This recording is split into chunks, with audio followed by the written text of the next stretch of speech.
Good morning, Feast. Do you know that many, if not all of the songs that we sing in worship is based on Scripture? I mean, just that line, take that line that we were singing. For from Him are all things, and to Him are all things.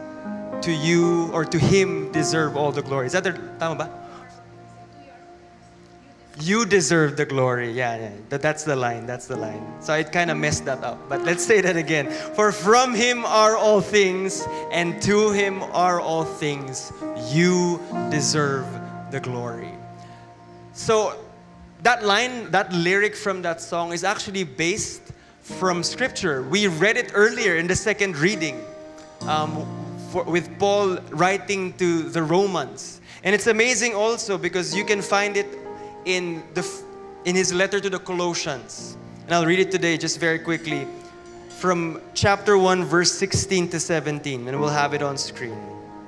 It says there, for in Him all things were created, things in heaven and on earth, visible and invisible, whether thrones or powers or rulers or authorities, all things have been created through Him and for Him. He is before all things, and in Him all things hold together.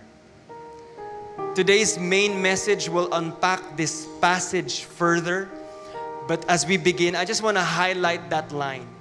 In Him all things hold together.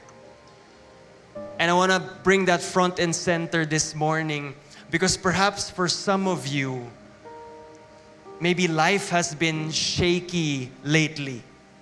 Things hasn't been working out for you recently. Maybe it has been uncertain. Maybe it has been unstable. Or perhaps for some of you, you feel that things have already fallen apart. So if that's you today, allow me just to remind you that in this vast universe that we live in, and in your personal life, God is holding all things together. Amen? So kahit may pinagdadaanan ka, kahit may mga problema sa buhay, you can stand secure. You can rest assured that the God of the universe holds this world along with your concerns, along with your cares, along with the things that you're going through. He holds it all with His mighty and loving hands. Amen? So let that give us hope today for all that we're facing, for all that we're going through. And let's respond as we come to pray our favorite prayer in the feast. In the name of the Father, the Son, and of the Holy Spirit. Amen. Together, today I receive all of God's love for me. Today I open myself to the unbounded, limitless, overflowing abundance of God's universe. Today I open myself to God's blessings, healing and miracles. Today I open myself to God's word so that I become more like Jesus every day. Today I proclaim that I am God's beloved. I am God's servant. I am God's powerful champion. And because I am blessed, I am blessing the world. In Jesus' name, amen. Together we honor God's word as we sing. Thy word is the lamp unto my feet and the light unto my path. Let's give the Lord a big hand. Hallelujah, Jesus. We open our lives to your word. Would you speak to us today? Amen? Amen. So speaking of holding things, for our Minute Mingle, and this is usually the time that we spend to build friendship with one another, to forge friendship. Because again, this is not Christian consumption, this is community. We want to grow old together, doing life together in Christ. So this is the question that you could perhaps ask someone beside you or someone you don't know around you. What is the thing that you find yourself holding on the most? Or holding most often? Anong madalas mong napapansin mo sa sarili mo na parati mong hawak? Okay? In 3, 2, 1, go.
All right, give yourselves a big hand and you can be seated. Can we give a big hand to our worship team as well? Thank you so much for leading us into worship. But you know what? I believe that apart from the worship team, we also have our visuals, our tech team that also lead us into worship. Thank you very much, guys. And prod and lights and audio, lahat. That is all worship to God. So thank you for serving our community. So what is the thing that you find yourself often holding? Anybody would say it would be your cell phone. Taas ang kamay. Ayan, cellphone. Alright? Sino ang sasabihin nila, water bottle ang madalas nilang hawak? Wala. For those of you who are married here, I hope your answer was that often you hold on to your spouse. Tama ba? Yan. Okay, tip yan, husbands, mamaya. Pwede yan magamit. Anyway. In case we haven't met yet, my name is Mike Viñas. I lead this faith community called Feast Alabang North Gate. And on behalf of our team here, we want to welcome those of you who are coming here for the very first time. We want to honor you. We want to just celebrate your presence today. In fact, we have these welcome bags from our Warmth team. And if you could just push up your hand, if it's your first time here, we can get these welcome bags in your hands. Anybody? First timers here, right over there, brother. Welcome, welcome. Thank you for coming. Let's go. Right over there as well. It's great to see more men coming to church, right? Come on. Let's go. Okay, anybody else? Right over there. Welcome, welcome. Let's give a big hand to all our first-timers here. Maraming salamat. Yesterday, we had a recollection for our servants and our leaders here in the feast. And we're thankful for that. I gave a message there. So I'm also thankful that someone will be preaching the message here today, this Sunday. And in the past, I have introduced him as brother. I have introduced this guy as well as professor. And today, I have the privilege to introduce him this way. You will be blessed by his fatherly wisdom. Please welcome Daddy Mon Reyes. Come on, he's not a guest here. He is part of all of this. He's part of the family. Let's welcome him. Good morning, everyone. Pwedeng pakitignan ng katabi at pakisabi magandang umaga sa iyo. At kung nag-a-apply sa kanya, pakidugtungan mo, pakisabi, mas maganda ka pa sa umagang ito. Kung hindi ka sinabihan, mag-usap na lang kayo mamaya. Good morning, everyone. My name is Mon. Can I get a hi, Brother Mon? Father Mon. Parang mali, no? Gusto ko lang i-clarify, no? Ang pwede lang tumawag sa akin na Daddy Mon ay si Noah at si Katia, okay? Okay, kasi may ibang implication yung Daddy Mon. Anyway.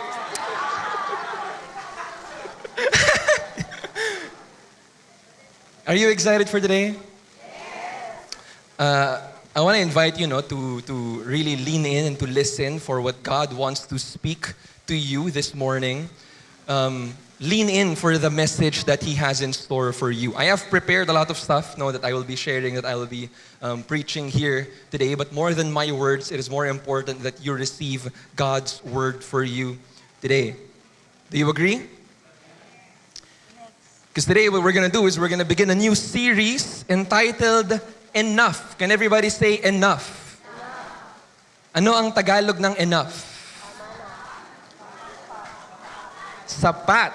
Right? Pwede natin gamitin yung word na enough as sapat. Pag sinabing that is enough, ang Filipino nun is sapat na yan, di ba? Or tama na yan. Pero, pwede mo rin gamitin yung word na enough as sobra. Di ba? Kunwari, may nag-aaway. Sabihin mo, that is enough. Di ba? Sobra na yan. Di ba? That's how we would interpret it. And so, pag may nagsabi sa'yo na you are enough. Ano ibig sabihin nun? Sumusobra ka na. Ang ibig sabihin nun ay sapat ka na. But what we are talking about here, no, the reason why the title of our series is Enough is because we want to talk about how Jesus, can everybody say Jesus? Jesus is enough. And for 5 Sundays, how many?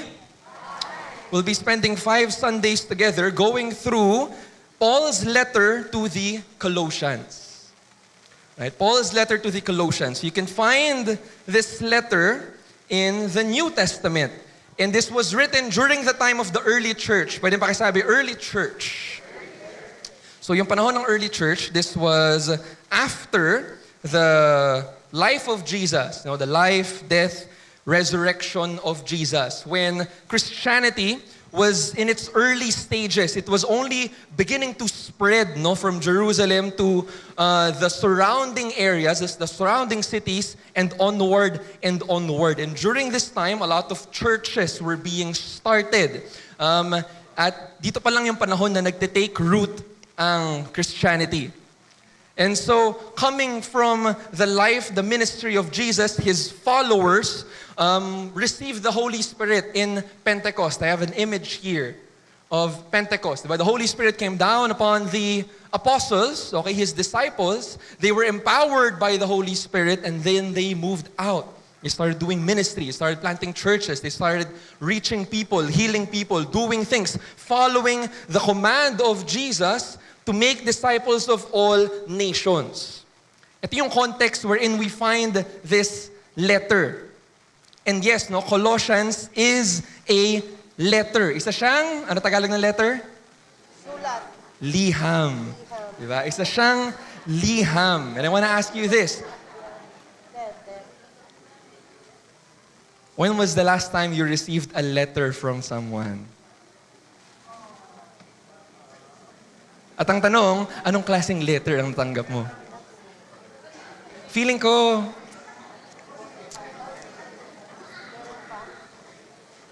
ngayon kasi, no, hindi na, ano na tayo ngayon eh, digital na, di ba? We have messenger, we have email, and so on. Parang hindi na masyadong common ang nagbibigay ng letters. Feeling ko 3 letters na lang ang common ngayon. Meron tayong love letter, meron tayong apology letter, at meron tayong excuse letter. At para sa karamihan sa inyo, excuse letter ang last niyong sinulat. No, para sa mga anak niyo. But this was written, no, as a letter. And that is intentional because during this time, in order to communicate from one place to another, you had to do it through letters. In fact, at the feast, this is not the first time that we've gone through a letter of the New Testament. If you remember, let's see it here on the screen. Last year, we had this series, itong No Longer Strangers, where we talked about Paul's letter to the Ephesians. And then 2 years ago, we had Messy Saints, where we talked about Paul's letter to the Corinthians. Itong Colossians is another letter written by Paul. At kung makikita nyo, yung mga letters na yan is addressed. Kung ano yung pangalan niya, doon siya naka-address. So Corinthians is addressed to the church in Corinth. Ang Romans is addressed to the church in Rome. Ang Philippians is addressed to the church in Philippines. Hindi. Philippians, okay? It's addressed to the church in Philippians. Ang Colossians is addressed to the church in Colossae. Can everybody say Colossae? And this letter, no, sila ang original recipients nito at ang nagsulat nito is si Saint Paul. So I have an image of Paul here as well. I want to start there with the author because it's helpful for us, no, to understand where this letter was coming from. Paul is not a member of the 12 apostles. He came after. It was encountered by Jesus after Pentecost, after the 12, after the ascension. So later na, no, later pa tinawag si Paul. Si Paul refers to himself, though, as an honorary apostle. Ang tawag niya sa sarili niya is, he is the apostle to the Gentiles. Can everybody say Gentiles? Kasi dati, nag-start ang Christianity within Judaism, within the Jews. No, everyone else na hindi Jews, sila yung mga Gentiles. Okay, yung mga Romans, yung mga Greeks, sila yung mga Gentiles. So technically tayo, part tayo ng mga Gentiles. Paul became the apostle to the Gentiles because he was the one, mostly, who brought the message of Christ to these many places, no, outside of Judaism. And so that was Paul. But Paul did not start out that way.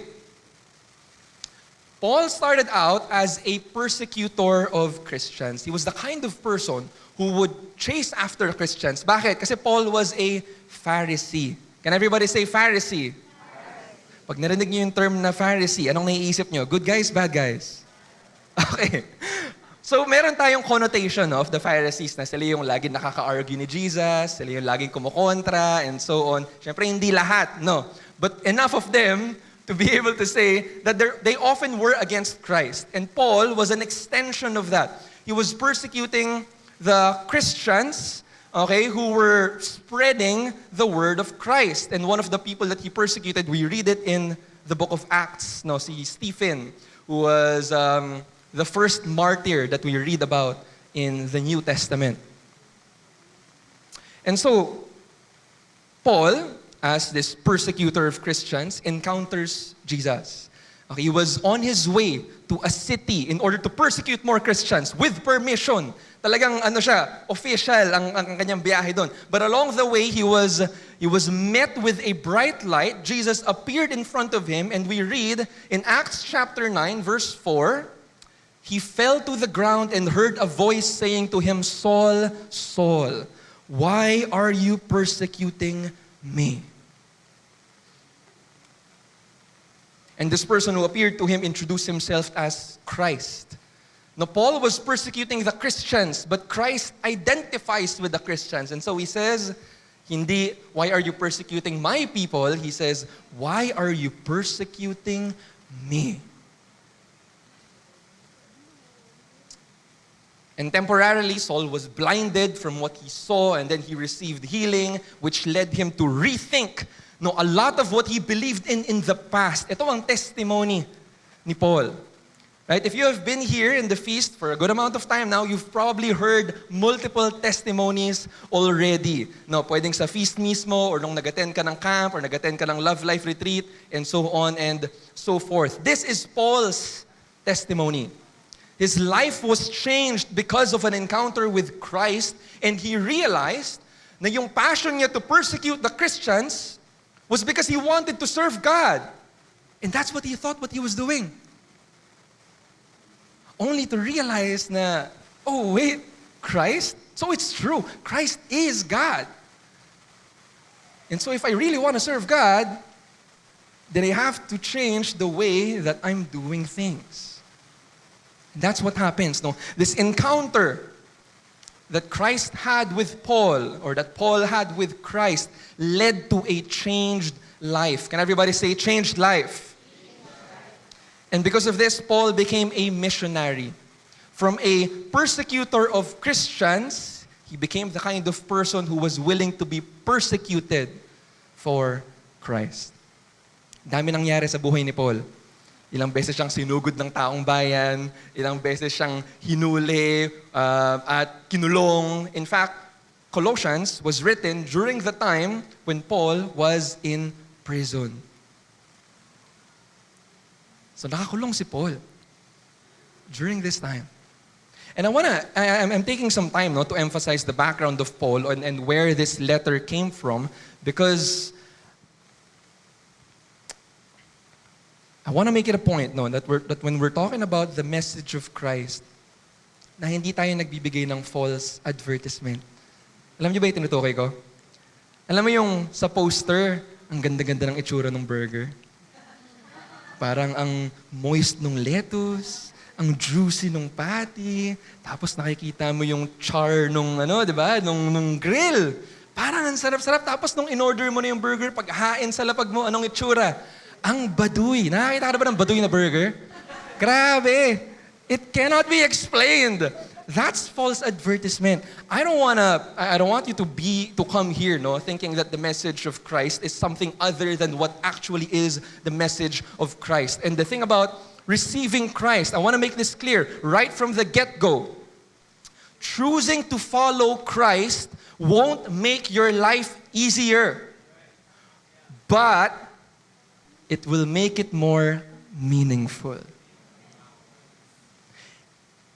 Choosing to follow Christ will not exempt you from all your suffering, from all of your problems, from your broken relationships, from your problems of unforgiveness. Choosing to follow Christ sometimes will make things a little harder for you. Did you know that? Alam nyo ba na yung mga servants na nagsuserve dito, yung iba sa kanila dumating 2 to 3 hours before nag-start yung feast natin. Why? To set up, to help get things ready. Para pagdating nyo, talagang nakaset up na. Talagang okay na tayo. Diba? Mag-worship na lang tayo, mag-mass na lang tayo, and so on. This is something that I saw specifically when I was serving in the youth ministry, because during that time, I really saw how a lot of young people, dahil wala naman silang trabaho, karamihan sa kanila, iniipon nila yung mga baon nila para lang maka-attend sila ng camp. Para lang makasama sila sa mga activities. Para lang as much as possible, they can be present. That is why in our activities during that time, kung kaya namin magbigay ng pagkain, magbibigay kami ng pagkain. At least man lang. No. And that's kind of how it goes. I remember, during the pandemic, noong panahon ng bagyong Ulysses. So, recently, diba, ang daming ulan na dumaan. 2020, Typhoon Ulysses. It was the pandemic during this time. And it was early on in the lockdowns. And so people weren't sure yet kung anong dapat gawin. Pwede ba tayo lumabas? Ilan ba pwede nating, makasalamuha? And so on. Ano bang safe? Ano bang hindi safe? And so there was so much uncertainty. But nung dumating yung bagyong Ulysses, ang daming nasalanta. Right? Particularly those who were living in Marikina during this time. And it was during this time when we as a youth ministry decided to continue our efforts online. And so before, meron kaming youth feast na ginagawa namin every Wednesday evening. Nung nagsimula yung pandemic, tinuloy pa rin namin siya online. Live stream, Zoom, nagbago-bago na ng platform. Pero tinuloy pa rin namin siya consistently. Nung dumating yung bagyo, it wasn't me na nakaisip. It was one of our youth leaders who thought, maybe we should do something. And so, sige, gawa natin ang paraan. Maybe we should do something to help. We tapped people na pwede naming pagkuhaan ng resources. We organized something, and because this was during the pandemic, at ang mga youth leaders, mga servants, mga bata rin sila, di ba? Hindi naman sila mga adults. Sinecure din namin, pati yung written consent from the parents, telling them ano ba yung gagawin namin, saan kami pupunta, and so on and so forth. And so sama-sama kami, there were 5 of us, and we gathered together in one house, one of the houses of the servants, and we spent an entire day packing relief goods. And 2 of those servants, 2 of the older servants, decided na after namin mag-pack for the entire day, they want to go to Marikina with the relief goods to see it through that those will be passed on to those in need. And that was what we did for that time. These kinds of things, it's not easy. But the thing about life is, oftentimes, we ask the wrong questions. I think when it comes to life, we should not be asking, is this easy or not? I think what we should be asking is this worth doing or not? Because if something is worth doing, even if it's difficult, then we're going to do it. Especially if it's for the sake of love. Love is not easy. Alam niyo yung mga nagsasabi na if you're with the right person, alam niyo yung ganong linyahan? If you are with the right person, everything is easy. I'm gonna tell you this, no? That is a lie. No, it's not easy. But it's worthwhile. Parang medyo malakas yung tawa doon. I want to make this clear, no? Of course it's not easy.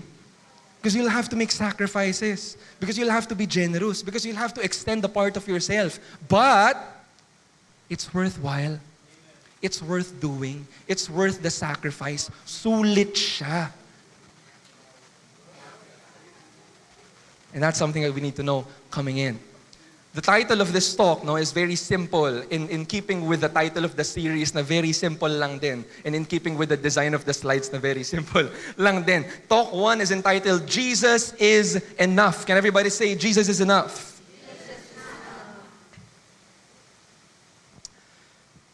The thing about this letter written by Paul is there's something different about it. Right? Paul spent a lot of time traveling to different places, starting different churches. But the church in Colossae, kung saan sinulat yung Colossians, Paul did not start this church. In fact, when he wrote this letter, he hadn't even visited them yet. So itong mga taong to, hindi pa niya nakikilala face-to-face. And we know this because he writes about it in the letter itself. In Colossians chapter 1, verse 4, we read, "For we have heard of your faith in Christ Jesus." Narinig niya, nabalitaan ko. Okay, we have heard of your faith. In chapter 2, we read, chapter 2, verse 1, "I want you to realize how greatly I am struggling for you, as well as for those in Laodicea," which is a different location, "and all the others," ano sabi niya, "who have never seen me face to face." Hindi pa niya nakikita tong mga taong to. Parang yung mga classmate mo nung pandemic. Never mo na nakita. Basta alam mo, gumraduate kayo, di ba? Yun na yun. That was what was happening. The church in Colossae was not started by Paul. It was started by this guy named Epaphras. Can everybody say Epaphras?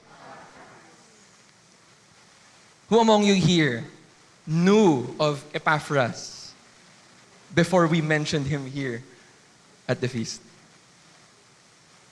Parang wala, no? Or at least very few, kung meron man. And that's the thing, no? Epaphras is mentioned by Paul, right? But we don't know about him because Epaphras was kind of like an ordinary guy.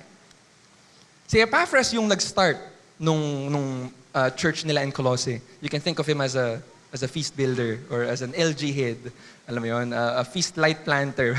Ganyan language natin. You can think of Epaphras in that way. He was the one who initiated. He wanted something to happen. He wanted to evangelize, and that's what he did.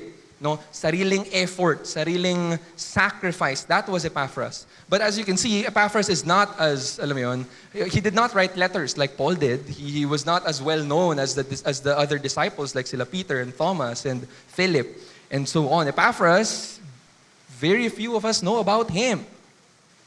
But I think that's very important. Because in the church, 99% of the time, God moves. He uses ordinary people like Epaphras. Sa isang buong feast, ako lang ang may mic right now. There's probably 200, 300 of you here. Does that mean that God is only moving through me? Wait, no. The answer is no. Wait, no! Okay? The answer is no! Right?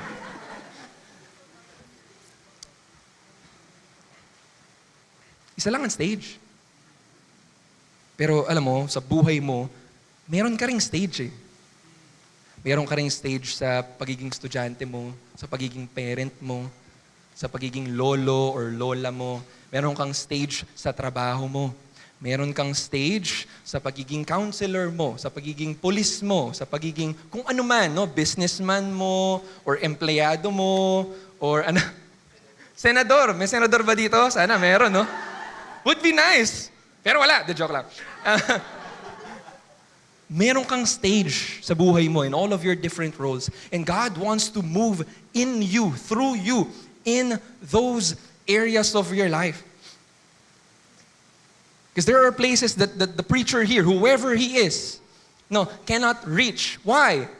Because whoever is preaching here doesn't have the life that you have. Doesn't have the relationships that you have. Doesn't have the friends that you have. Doesn't have the convictions that you have. Meron ako nakausap na ganyan before, no? May isang estudyante na sobrang convicted about so many things. Ang dami niyang gustong ipaglaban, ang dami niyang gustong itama. And at some point, parang tinatanong niya sa akin, bakit ganun? Bakit parang ako lang yung nakakapansin? And I looked at him and I thought, baka kasi ikaw yung tinatawag ni Lord na gumawa ng paraan. Maybe it's not that the other people don't care. Maybe it's just that they don't know. Or they don't see things the way that you see things. And the fact that you see things in that way is good. It means you have something to offer. You have something to give. In God's economy, the best person for the job is not the most gifted, but the most generous. Handa ka bang magbigay ng oras mo, ng pansin mo, ng effort mo, ng pamasahe mo, ng pang-parking mo? Kasama lahat yon. Handa ka bang magbigay? So, Paul opens the letter in this way. Are you with me? In Colossians chapter 1, verses 1 and 2, we read, Paul, an apostle of Christ Jesus by the will of God, and Timothy, our brother, to the holy ones and faithful brothers in Christ in Colossae. Grace to you and peace from God, our Father. So this is a greeting, a standard greeting that Paul gives in his letters. In the next verses, we read, we always give thanks to God the Father of our Lord Jesus Christ when we pray for you. For we have heard of your faith in Christ Jesus and the love that you have for all the holy ones because of the hope reserved for you in heaven. Do those three words sound familiar to you? Faith, hope, love, right? Paul has written in this manner to different churches. Sinabi niya ito sa Corinthians. Diba? Faith, hope, and love. These three things remain. Sinabi niya rin ito sa Thessalonians. Also in this way, no? Within something that he's trying to tell them. So Paul begins this letter by affirming. Can everybody say affirmation? Paul began this letter by affirming what he has seen, the good news that he has received from Epaphras. Kasi si Epaphras pumunta sa kanya, bearing news and asking for help with the issues that are happening. But Paul begins with the good news. He affirms them first. That is important for us to understand as Christians. Because a lot of Christians are more preoccupied with correction and not so much with affirmation. Kasi mas madali. Di ba? Mas madaling ituro kung ano yung ginagawang mali ng isang tao kesa hanapin kung ano bang mabuti tungkol sa kanya. It's not always easy to see. No, and sometimes we even do that to ourselves. Bilis-bilis natin makapuna ng ano yung mga mali sa atin. Pero minsan kailangan mo sadyain eh. Kailangan mo hanapin kung ano ba yung mabuti. Yes? So, Paul begins with affirmation, with good news. But it wasn't all good news. Right? The church in Colossae were encountering some problems. And we want to name two. How many? So we have two that we want to show here on the screen. What was wrong with this little church? Number one is idolatrous mysticism. Pwede pakibasa? Okay, that is a very technical way of putting it, no? Pero kung chachap-chapin natin yung words, when we're referring to mysticism, that is a specific focus on the spiritual, on the transcendent, on religious experiences. Yan ang masasabi natin tungkol sa mysticism. There is mysticism within the Catholic Church, but that's not what we're talking about here. What we're talking about here is idolatrous. Ibig sabihin, may mga iba, okay, ibang pinaglalaanan, ibang pinagfo-focusan, okay, for spiritual, chasing after spiritual experiences or religious experiences. Merong idolatrous mysticism na nagaganap noong panahon na ito. Until now, medyo meron pa rin. Di ba, nakakita ka na ba ng sleeping Saint Joseph na may katabing Buddha? Na may katabing palaka na mayroong coin? Yun.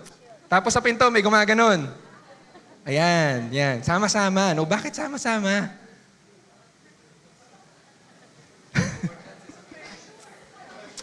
Now, I'm giving you the obvious example, no? Pero there's actually a less obvious example. We're gonna discuss this more in Talk 3. No? So, bibigyan ko lang kayo ng konting patikim. And then kung sino man yung magta-talk sa Talk 3, kayo na bahala. Biglang pinasa eh, no? Joke lang. So, this could also happen within the Catholic Church. You know, when there is an inappropriate or inordinate focus on angels and demons and spiritual warfare and so on and so forth. Now, may dalawang extremes yan. On one extreme, you have the people who reject those exist. You know, who would not even acknowledge that the enemy is real. The enemy is real. I want to make that clear. Because you cannot win a fight that you do not even know you're fighting. The devil is real. We should be aware of that. That's one side. The other side is the OA side. Lahat na lang spiritual warfare. Lahat na lang devil. Na-late ka, na-traffic ka kasi di ka umalis ng maaga dahil hindi ka naligo ng maaga. Kasalanan ng demonyo! It's like, hindi yun ganon.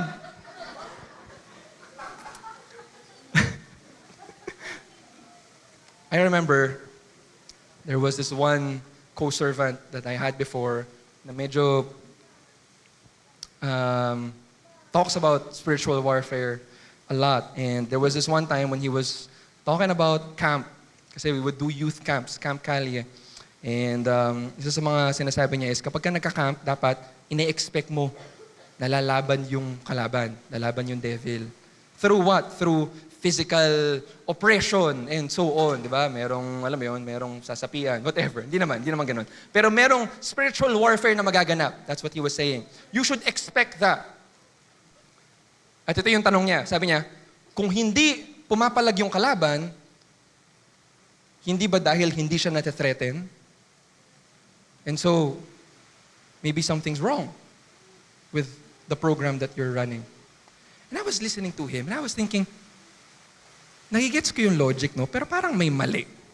Hindi ko lang alam kung paano ko siya sasabihin during this time kasi I did not have the language. I have not yet studied. I was like, nagigets ko yung sinasabi mo, pero parang may something na hindi nag-a-align. And it wasn't until later on when I realized what was wrong with that kind of thinking.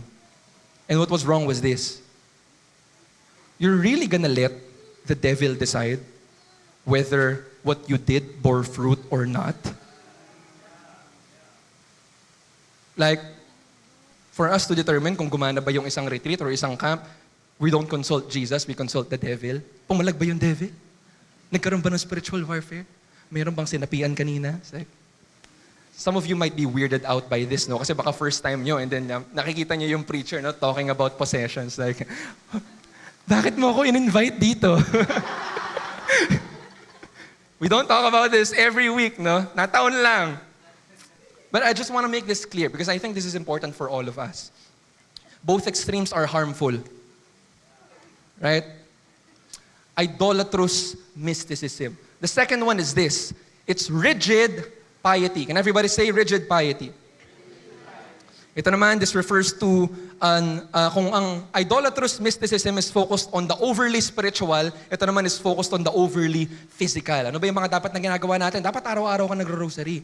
Hindi sapat ang every week kang nagmamas. Dapat every day kang nagmamas. Confession, dapat yan every week. Mga ganyan. Dami-daming hinihingi, dami-daming nire-require na hindi naman hinihingi na simbahan. It's like so many things added on, pile after pile. Why? Because, when you do these things, it's easier for you to feel holy about yourself. Even though it's making you more full of pride. And that's another danger. Right? So we have one na nakafocus on the hyper-spiritual, and we have one na nakafocus on the hyper-physical in terms of practices. But the thing about these two things is that when you look at them, the actions are different. Diba? The actions are different. Isang spiritual, isang physical. But the temptation is the same. Ano yung temptation na yun? The temptation is coming from people wanting to treat Jesus as a supplement rather than a savior. Ang nasa ilalim nung ganong mindset, yung dalawang extremes na yon is, Jesus is not enough. That's why I have to look to all of these superstitions, I have to focus on spiritual warfare, I have to think of the devil, or I have to focus on what I'm doing, kailangan super devout ako, bawal ako magkamali, at bawal magkamali yung ibang tao. Are you with me? It's coming from the same mindset, the mindset that Jesus is not enough. Jesus is a supplement. Jesus is just one thing na idadagdag ko sa lahat ng mga practices na pinagagawa ko na. That was what Paul was addressing. No, Jesus is enough. Jesus is enough. That when we seek after, if you want to learn, about the heavenly realities, we do it nang ang lens natin ay si Jesus.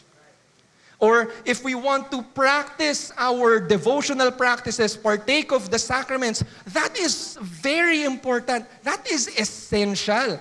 But the goal of all of those is not to please ourselves or to please Christ. No, it's It's to commune with Him. It's to be with Him. It's to know Him more. It's to be in relationship with Him.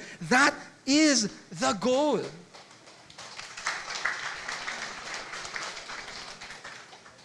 The goal is intimacy. You want to be intimate with Christ. Christ is not a supplement. Yung iba sa inyo, alam ko maraming iniinom na supplements. Vitamin C, vitamin D, B-complex, iron, magnesium, protein, ano pa? Fiber. Dami, no? Pag tumatanda, ganyan na talaga eh. Pero pansinin niyo, no? Hindi ka magsusurvive ng supplement lang ang meron ka.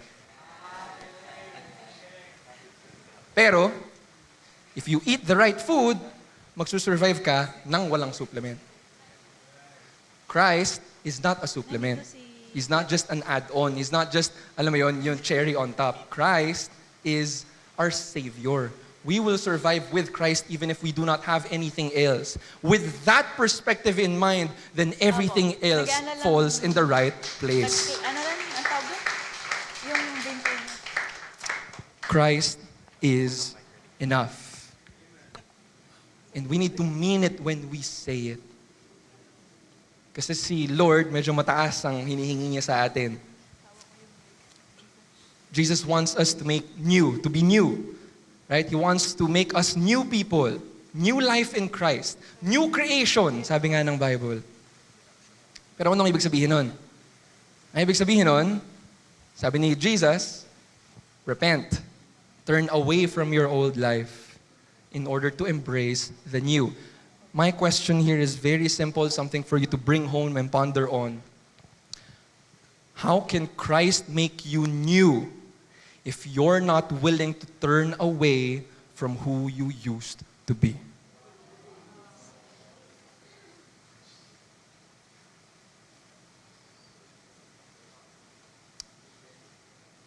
We want to trust Christ. And that's what Paul says, no? In verse 9 and 10 of chapter 1, we read, "Therefore, from the day we heard this, we do not cease praying for you and asking that you may be filled with the knowledge of His will through all spiritual wisdom and understanding, to live in a manner worthy of the Lord." Ang sinasabi ni Paul, alam nyo, kilala nyo na si Lord eh. You have already been introduced to Christ. Ang next step is, we want to live that out in our lives. Make it a reality in our day-to-day existence. Not just something that we agree to mentally, but something that we actually live out daily. That is what Paul wants the Colossians to experience. And that's what we will be going through. No, as we go through this, we'll go through this part by part. Next week, yung last one-third ng chapter 1 until chapter 2, we'll talk about it and we'll proceed ng paunti-unti. For now, again, no, I just want to focus on this introduction part. Because this is not where the introduction ends. Meron pang pahabol si Paul. At itong ginawa niya. So, knowing, okay, that the Colossians were going through something, okay, knowing that he has to address these issues, anong ginawa ni Paul? Paul doesn't begin by giving them advice, which you would think might be the first thing, no, that we would think of today. He doesn't call for a staff meeting. Di ba? Hindi niya sinabi, "Oy, Epaphroditus, balik ka doon. Lahat ng mga leader, okay, mag-Zoom meeting tayo." Wala pang Zoom nun eh. Pero he doesn't call for a staff meeting. But what he does is he writes them a poem. He gives them poetry. Yung next portion is poetry. And that's odd. Because when we're dealing with the problem, that might not be the first thing that we would think of doing. Right? Imagine mo, nag-aaway kayo ng asawa mo, no? Nag-aaway, "Roses are red!" Lalo siyang magagalit sa'yo. That's not what happens, di ba? But Paul gives them poetry. It's not a normal poem though. This poem that Paul gives them is a poem all about the identity of Christ. Who is Jesus? Kasi ang priority ni Paul is for them to encounter Jesus anew. Can everybody say encounter? And that is what the feast is all about. What we want here is for you to encounter Jesus in a new way. Whether it's your first time getting to know Jesus in this way, or it's a reaffirmation, a renewal of the relationship that you've had with Him all this time. Encounter, that is where it begins. Kasi, how can you trust Christ if you do not know Christ? It's hard to trust someone that you do not know. And when we're looking at behaviors, again, another question to ponder on, who are we to expect another person to live in a Christ-like way if we haven't even bothered introducing them to Christ?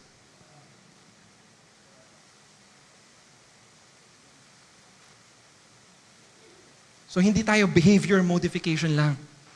Hindi tayo basta gawin mo yung tama at yung itsura mo is okay, presentable ka, and so on and so forth. No, the message of Christ addresses the heart. Mas malalim. Paul knew that. Now, later on, he will give advice. Later on, he will give instructions. Later on, he will give something more concrete, something more definite. Mahalaga yun, no. But that's not where he starts. He starts by leading them to meditate on Christ. To know Christ. Because when you know Christ, it becomes easier to love Christ. Magkakabit yung dalawang yun.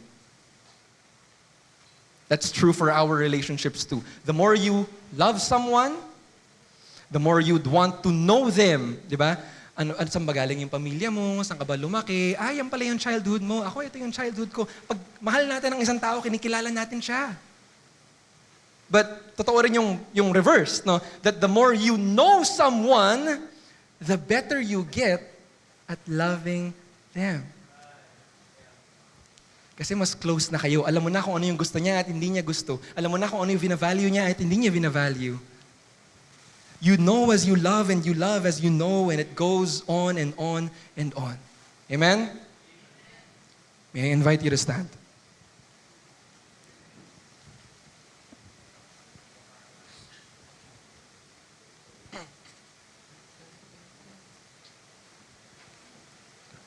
So, I want to end today's session a little bit differently. Is that okay? Is that okay? I want to read you the poem that Paul wrote here in chapter 1. But before we get that, explain ko lang ng konti. No, because I want that poem to be our prayer before we respond in worship through song. Yung poem ni Paul, may dalawa siyang parts. There's yung part 1, you will find the keyword, firstborn of all creation. And then yung part 2, ang keyword is firstborn from the dead. Okay, itong creation, basically, Paul is saying that Jesus is God. That Jesus is the source of all. That Jesus is the sustainer of all. All of these other things that we are tempted to rely on other than Christ, all of them find their existence and meaning in Christ as well. So don't rely on them, rely on Christ. Christ was there from the beginning. Christ is here until today, and He sustains us. Yan ang point ni Paul. Yung pangalawa, firstborn from the dead. That's kind of odd, no? It's like firstborn from the dead. What does that mean? That is a reference to the resurrection, to the life that comes after death, to be born anew. Paul is identifying that the resurrection of Christ, because of the resurrection of Christ, things are different now. We are invited to a new life with Him in His church. That's what Paul wants to say. And before I read you the poem, I just want to tell you one last story.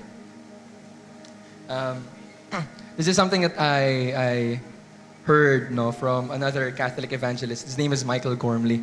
But the point that he makes is, sabi niya, we all have a deep desire, a longing to be known and to be loved. When someone is acting out, di ba, ano sinasabi natin? Oh, that person is crying for attention. Nagpapapansin yan. Why? Because the person wants to be known and to be loved. We all have that deep desire. For everyone who is struggling with loneliness, we all have a deep desire, a longing, again, to be known and to be loved. And it has to be both. Kasi, isipin nyo to, no? Magbigay nga kayo ng celebrity, pangalan ng celebrity, na possible mag-concert. Sarah G. Sino pa? Ano? Sino? Gary V. Sino pa? Regine Velasquez. Grabe, puro local ang mga celebrities na binibigyan niyo. Okay, sige. Ano? Taylor Swift. Sino pa? Lainey. Sige na, Taylor Swift na nga lang. Okay, Taylor Swift. Sabihin natin nagpunta ako, with my friends sa isang Taylor Swift concert. Ako talaga no? Nagpunta ako sa isang Taylor Swift concert. Tapos, perform siya. Okay, so maraming songs and so on. In the middle of the concert, sinabi niya, to all of my fans, I love you. Imagine if I was standing there, I was in the concert, I was looking, and I was thinking, nadinig mo ba yun? Sabi ni Taylor Swift, love niya ako. Nadinig mo yun, di ba? Nandito ka, na-record mo. Sabi ni Taylor Swift, love niya ako. Paano ko sasabihin kay Katia to? Kasi hindi mo dapat sinasabi yun sa isang married man. Imagine, tinawagan ko pa si Katia. Katia, alam mo ba, nasa Taylor Swift concert ako, pero sabi niya, I love you daw. Anong magiging reaction ni Katia?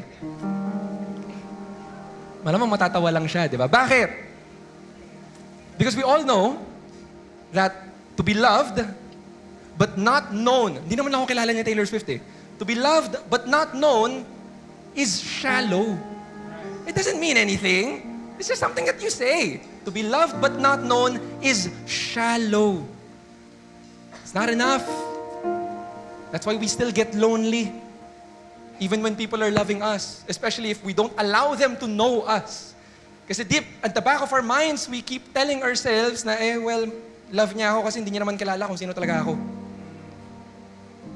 And so we isolate ourselves from people. Again, to be loved but not known is shallow. Ano yung reverse nun? To be known but not loved.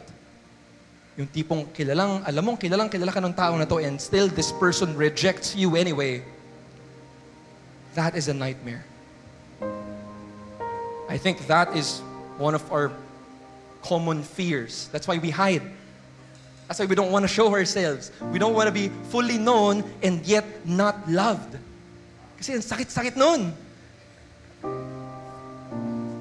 And so we hide. But here's the thing. When we're talking about God, we're talking about someone who knows you in a deeper way, in a greater way, in a more intimate way than you could ever possibly imagine. God knows you more than you know yourself. He knows everything that you have ever done, everything that you have ever said, everything that you have hidden about you for fear that you might be rejected by others. Alam niya lahat. Yung pinakamalalim mong sikreto, alam niya lahat. Nobody knows you more than God does. And yet, the same thing is true that nobody loves you more than God does. That the one who knows you the best is the one who loves you the deepest.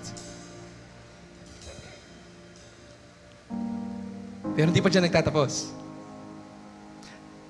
The God who knows you, for you, wants you to also know Him.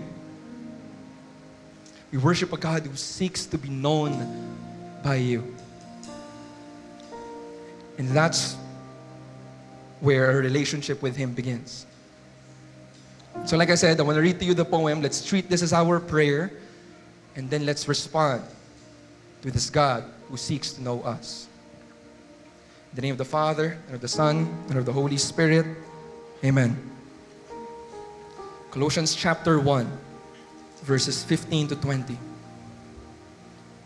He is the image of the invisible God, the firstborn of all creation. For in Him were created all things in heaven and on earth, whether visible or invisible, whether thrones or dominions or rulers or powers. All things were created through Him and for Him. He exists before all things, and in Him all things hold together. He is the head of the body, that is, the church. He is the beginning, the firstborn from the dead, so that in every way He should be supreme. For in Him it pleased God to make all fullness dwell, and through Him to reconcile all things for Him, whether on earth or in heaven, by making peace through the blood of the cross.